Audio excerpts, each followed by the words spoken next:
একটু আগে বিয়ে হওয়া বরের জায়গায় এমপির পুত্র আদনান লাকিকে দেখে বিস্ময়, উত্তেজনা আর প্যানিক করে স্টেজের ওপর জ্ঞান হারিয়ে ঢলে পড়েছে আইরিন। আদনান লাকি অজ্ঞান হয়ে পড়ে থাকা বইয়ের দিকে নির্বাকভাবে তাকিয়ে আছে।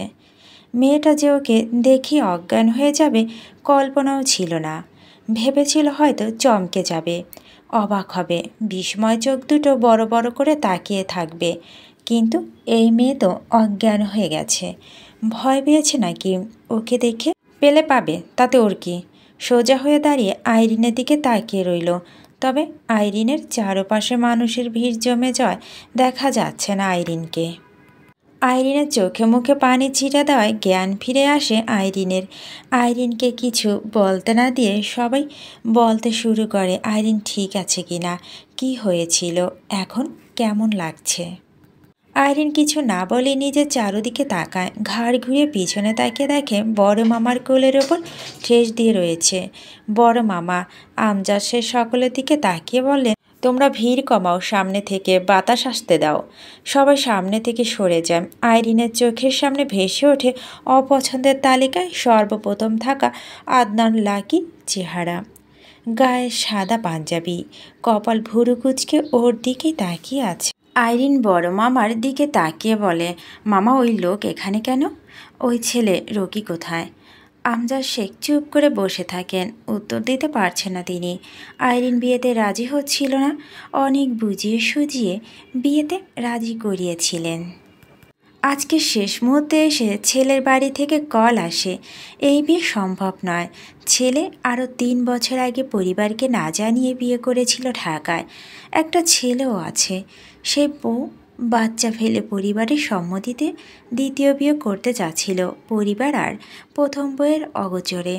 বউ কোনোভাবেই বিয়ের খবর জানতে পেরে বাচ্চার পুলিশ নিয়ে এসে ছেলের বাড়িতে উঠেছে। সন্ধ্যা পেরিয়ে যাওয়ার পরেও যখন ছেলেপক্ষ আসছিল না, তখন আইরিনের মামারা বারবার কল করতে থাকেন। শেষে ছেলের বাবা মাপ চেয়ে সব কিছু খুলে বলেন, এই বিয়ে আর সম্ভব না, তারা আসবেন না। বিয়ে হবে না শুনে আমজাদ শেখ অসুস্থ হয়ে পড়েন। আইরিনের এখন কি হবে? এই বিয়ে না হলে ওকে তিনি মুখ দেখাবেন কিভাবে? আর আইরিন সমাজে কিভাবে বাস করবে? বেশিরভাগ মানুষ আঙ্গুল তুলে ওকে দেখে নানান কথা বলবে। পরবর্তীতে বিয়ে দিতেও অনেক ঝামেলা হবে। বাবা মা নেই, সেজন্য কোনো পরিবার বিয়ের জন্য আগাচ্ছিল না। দেখে পছন্দ করলো, পরবর্তীতে আর কিছু বলতো না।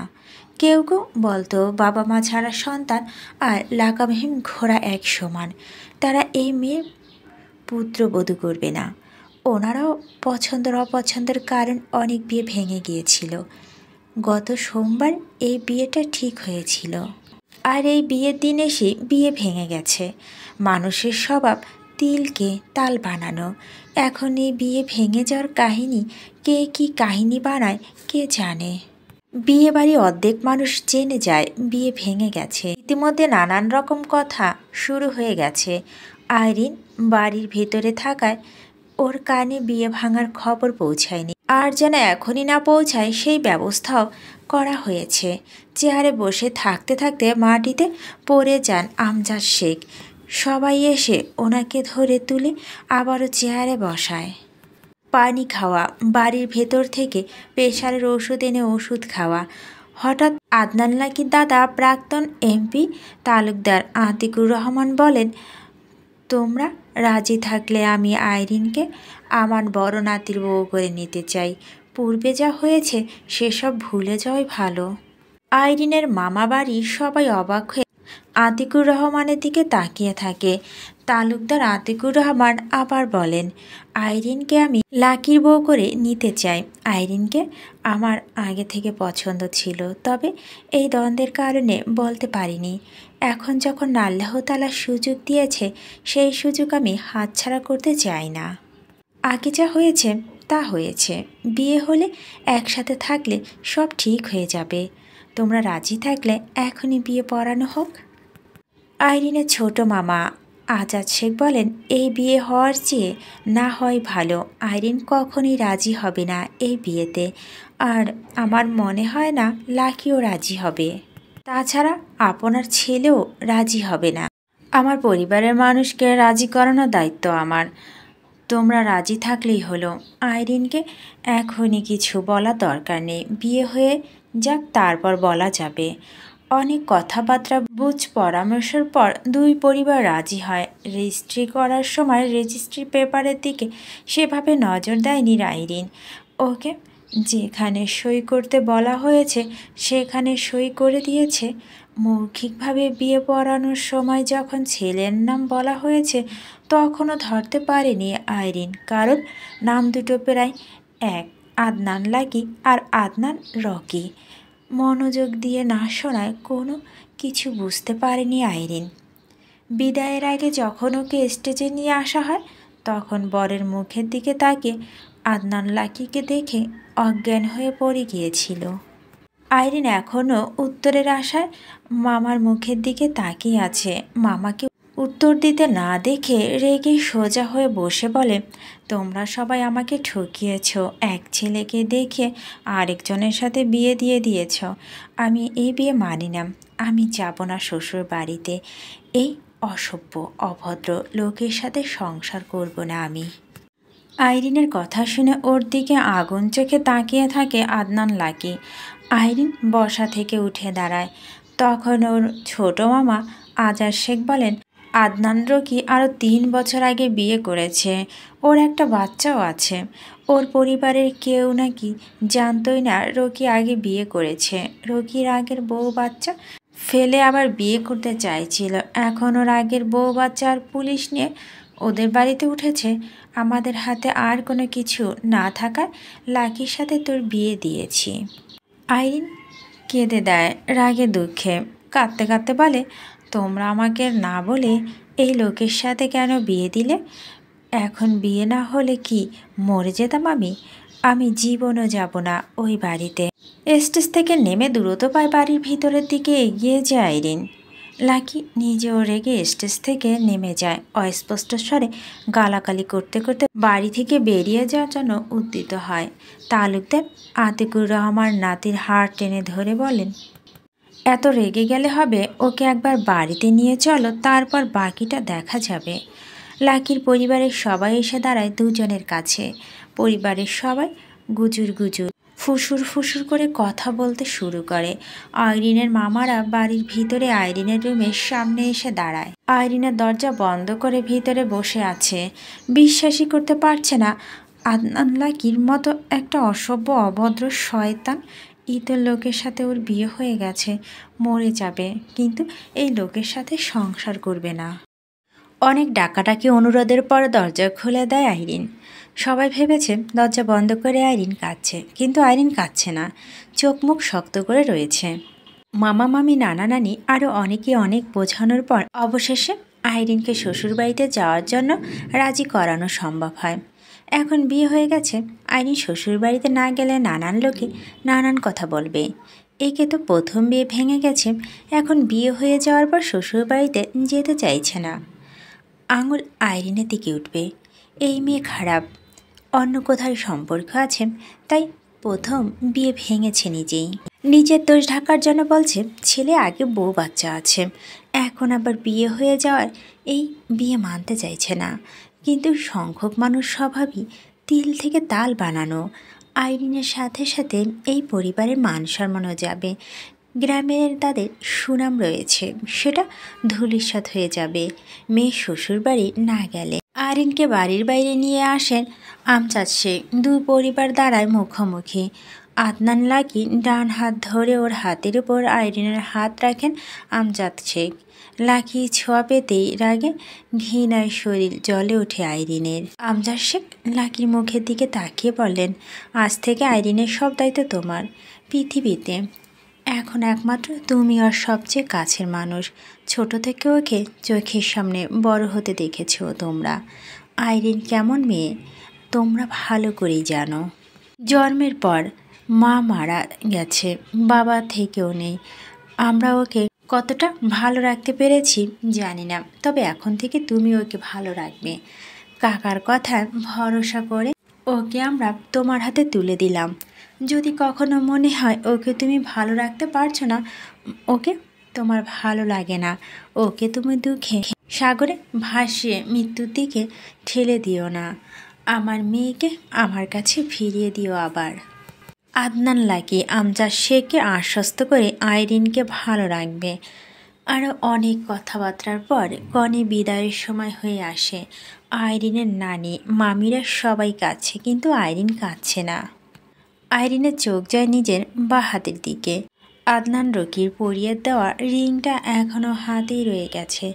লাকির হাত থেকে জোর করে নিজের হাত ছাড়িয়ে নিয়ে বাম হাতের আঙুল থেকে রিংটা খুলে ছুঁড়ে ফেলে দূরে।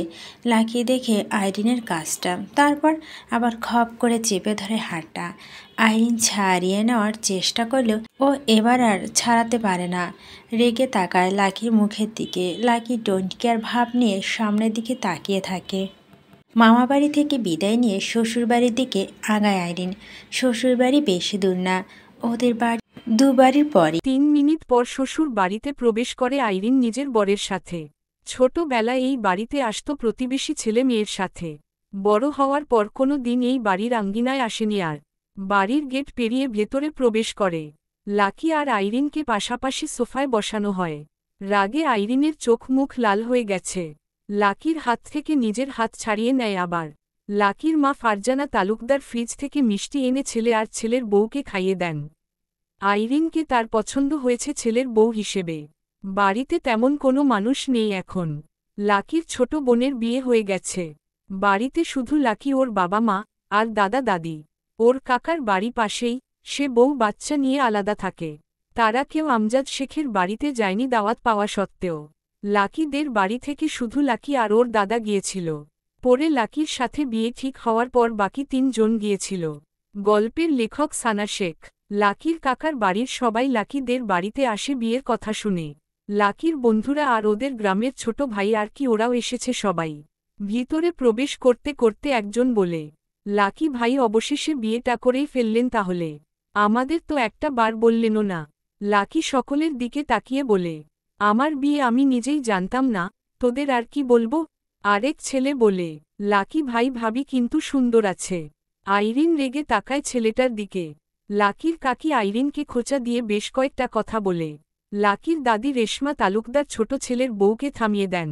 রাত অনেক হয়ে গেছে, তাই লাকির চাচাতো বোন দুজনকে সাথে নিয়ে রেশমা তালুকদার আইরিনকে লাকির রুমে নিয়ে আসেন। আইরিনের দিকে তাকিয়ে বলেন, শাড়ি পরিবর্তন করে হাতমুখ ধুয়ে নাও, আমি খাবার পাঠিয়ে দিচ্ছি তোমার জন্য।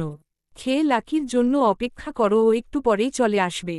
আইরিন বলে, আমি এখন খাবো না দাদি, আমার খিদে নেই। খাবো না বললে তো হবে না, অল্প করে হলেও খেতে হবে। রাতে তো একবার খেয়েছি, এখন আর খিদে নেই। আচ্ছা তাহলে লাকির জন্য অপেক্ষা করো। 3 জন রুম থেকে বেরিয়ে যায়। আইরিন রেগে রুমের চারদিকে নজর বুলায়। ওই অসভ্য লোকের জন্য নাকি অপেক্ষা করবে? জীবনেও না। ওই অসভ্য অভদ্র লোকের সাথে এখন এক রুমে এক বিছানায় থাকতে হবে ভেবেই রাগে মাথা ফেটে যাচ্ছে। নিজের কাপড়ের ব্যাগের দিকে তাকায়। আসার সময় নিজের আগের জামা কাপড় নিয়ে এসেছে। ব্যাগ থেকে একটা 3 পিস বের করে বাথরুমে প্রবেশ করে। শাড়ি চেঞ্জ করে, হাত মুখ ধুয়ে ফ্রেশ হয়ে বেরিয়ে আসে। হাতের শাড়ি, ব্লাউজ, পেটিকোট, হিজাব, দোপাট্টা ফ্লোরে ছুঁড়ে ফেলে। এগুলো ওই শয়তান ঠকবাজ জোচ্চোর রকি কিনে দিয়েছিল। ওই শয়তান রকির টাকায় কেনা শুধু এগুলোই এই বাড়িতে নিয়ে এসেছে, বাকি সব ওই বাড়িতেই রেখে এসেছে। রুমের চারদিকে নজর বুলায় আবার। স্টাডি টেবিলের উপর পেপার কাতারা চিহ্নটা তারা চিহ্ন দেখতে পায়। সেটা এনে শাড়িটা কেটে টেনে ছিঁড়ে কয়েক খণ্ড করে। মনের রাগ মিটিয়ে ফালা ফালা করে ফেলে। ব্লাউজ, পেটিকোট, হিজাব, দোপাট্টা সবকিছুই কেটে কুটে ফালা ফালা করে ফ্লোর জুড়ে ছড়িয়ে রাখে। ওর রাগ তাও কমছে না। ওই রকিকে এখন সামনে পেলে কিমা বানিয়ে ফেলত নিজের হাতে। কত বড় শয়তান বউ বাচ্চা রেখে আবার ওকে বিয়ে করতে চেয়েছে। ওই তারা চিহ্ন তারা চিহ্ন নের জন্য আজকে এই লাকির মতো আরেক তারা চিহ্ন তারা চিহ্ন তারা চিহ্ন নের সাথে ওর বিয়ে হয়েছে। এখন দুটোকেই খুন করতে ইচ্ছে করছে ওর। হাতের কাটা রটা টেবিলের উপর রেখে খাটের পাশে এসে দাঁড়ায়। এখন এই খাটে ওকে শুতে হবে, একটু পর ওই লাকি এসে ওর পাশে শুয়ে পড়বে। তারপর যদি স্বামীর অধিকার ফলাতে আসে, খুন করে ফেলবে সোজা কথা। টেবিলের উপর থেকে কাটা রটা এনে বালিশের নিচে রেখে ফ্যান অন করে খাটে উঠে শুয়ে পড়ে কিনার ঘেঁষে। এই খাটে ওর শুতেও ইচ্ছে করছে না, অস্বস্তিতে দম বন্ধ হয়ে আসছে। লাকি ড্রয়িং রুমে বসে চাচা দাদার সাথে আগামী কাল রিসেপশনে কিভাবে কি আয়োজন করা হবে সেটারই কথা বলছে। অর্ধেক আত্মীয় স্বজনদের কল করে ইনভাইট করা হয়েছে। লাকির বাবা এমপি আফসার তালুকদার বাকি আত্মীয় স্বজনদের এখনও কল করে ইনভাইট করছেন। আগামী কাল দুপুরের মধ্যে সবাইকে তালুকদার বাড়িতে উপস্থিত থাকতে বলে দিচ্ছেন বার করে। ঘড়ির কাঁটা 12টার ঘর ছুতেই লাকিকে জোর করে রুমের দিকে পাঠিয়ে দেন তালুকদার আতিকুর রহমান। মেয়েটা ওর অপেক্ষায় বসে আছে এখনও খেয়ালই ছিল না ওনার। লাকি গলা খাকারি দিয়ে রুমে প্রবেশ করে। খাটের দিকে তাকিয়ে দেখে আইরিন ঘুমিয়ে গেছে। ফ্লোরের দিকে চোখ পড়তেই দেখে সারা ফ্লোরের শাড়ি, ব্লাউজ, পেটিকোট, হিজাব, দোপাট্টা ছোট ছোট টুকরো হয়ে ছড়িয়ে আছে। ভালোভাবেই বুঝতে পারছে আইরিন রাগ মেটানোর জন্য এই নিরীহ শাড়ি ব্লাউজের উপর নিজের রাগ ঝেড়েছে। ব্যাটা রকিকে সামনে পেলে কুচি কুচি করে কাটত। দরজা লাগিয়ে ড্রেসিং টেবিলের সামনে দাঁড়ায়। হাতের ঘড়ি খুলে রেখে পকেট থেকে ওয়ালেট বের করে রেখে দেয়। পাঞ্জাবি খুলে রেখে আলমারি থেকে ট্রাউজার বের করে। খাটের কাছে এগিয়ে এসে প্যান্টের পকেট থেকে ফোন বের করে খাটের উপর ছুঁড়ে দেয়। তারপর বাথরুমে প্রবেশ করে। ফ্রেশ হয়ে হাতমুখ ধুয়ে প্যান্ট চেঞ্জ করে রুমে ফিরে আসে। টাওয়েল দিয়ে হাতমুখ মুছতে মুছতে খাটের কাছে এসে দাঁড়ায় আইরিনের মাথার কাছে। এসি অন করে ফ্যান অফ করে দেয়।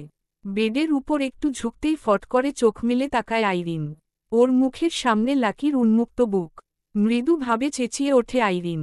শোয়া থেকে উঠতে গেলেই লাকির শক্তপোক্ত বুকের সাথে বাড়ি খায় মুখে। আবার শুয়ে পড়ে মুখ চেপে ধরে। লাকি ঘাড় আরও একটু নিচু করে আইরিনের মুখের দিকে তাকায়। আইরিন কটমট করে বলে, আপনি এখানে কেন? সরুন আমার উপর থেকে। ভুলেও আমার ধারে কাছে আসবেন না, আর আমাকে ছোবেনও না। অভদ্র লোক, সরুন আমার উপর থেকে। কপাল ভ্রু কুঁচকে আইরিনের মুখের দিকে আরও একবার তাকায় লাকি। তারপর আরেকটু ঝুঁকে খাটের উপর থেকে নিজের ফোনটা হাতে তুলে নেয়। সোজা হয়ে দাঁড়িয়ে বলে, তোমার উপর উঠেছি আমি যে সরব? নিজেকে কি মনে করো, বিশ্ব সুন্দরী? তোমার কাছে আসার জন্য আমি মরে যাচ্ছি? শোনো ঝগড়ুটে মেয়ে, তোমার প্রতি আমার কোনো ফিলিংস নেই আর না কোনো ইন্টারেস্ট আছে। শুধুমাত্র দাদার কথায় তোমাকে বিয়ে করেছি, নয়তো তোমার মতো মেয়েকে এই আদনান লাকি জীবনেও বিয়ে করত না। সব সময় আমার কাছ থেকে দূরে থাকবে। মনের ভুলেও আমার ধারে কাছে ঘেঁষার চেষ্টা করবে না। এটা আমার বালিশ, এখানে আমি ঘুমাই। তুমি ওই বালিশে ঘুমাবে। এখন সরো আমার বালিশ থেকে। আমার রুম দখল করেছে, আমার খাট দখল করেছে, এখন আমার বালিশটাও দখল করছে। দিন পর তো বোধ হয় আমাকেই দখল করবে। কি ডেঞ্জারাস মেয়ে ভাবা যায়। মুখের দিকে তাকিয়ে কি দেখছ? সরো এখান থেকে। আইরিন সরে যেতে নিতেই লাকি নিজেই আইরিনের পিঠের নিচ দিয়ে হাত গলিয়ে এক প্রকার উঁচু করে তুলে নিয়ে পাশের বালিশে ছুঁড়ে ফেলে যেন আইরিনকে। হতভম্ব আইরিন বড় বড় চোখ করে তাকায় লাকির দিকে। লাকি ডিম লাইট অন করে বড় লাইট অফ করে শুয়ে পড়ে উপর হয়ে গম্ভীর গলায় বলে, ভুলেও আমার গায়ে ছোঁয়া দেবে না রাতে। অন্ধকারের সুযোগ নিয়ে আমার সতারা চিহ্ন ও তারা চিহ্ন না তারা চিহ্ন করবে না একদম। যদি করো তাহলে আমি তোমার নামে মামলা করব পুরুষ নির্যাতনের।